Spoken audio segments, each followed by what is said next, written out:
Hvað fór helst úrskeiðis í þessum leik í dag? Við bara spiluðum skelfilega vörn í fyrri hálfleik, alveg bara, já, leyfðu Snæfell að komast bara á bragðið og þeir tóku það á hlaupu með það. Seinna hálfleik byrjuðum við að spila vörn en þeir eru komnir í gang og okkur gekk erfiðlega að koma boltanum í körfuna og það voru bara í basli. Hvað lærir liðið af þessum leik? Það á eftir að koma í ljós. Vonandi það að við þurfum að leggja fókus í varnarleikinn alveg á fyrstu mínútu alltaf og já, bara að taka hvert play fyrir sig og fullri alvöru.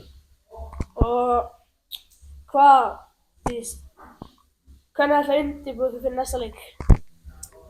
Við höfum strax leik bara á sunnudaginn í bikarnum móti KR, þannig að það er bara strax æfing á morgun og aftur á laugardaginn, þannig að já, það er bara beint aftur að æfa sko. Og takk hérlega fyrir. Takk fyrir.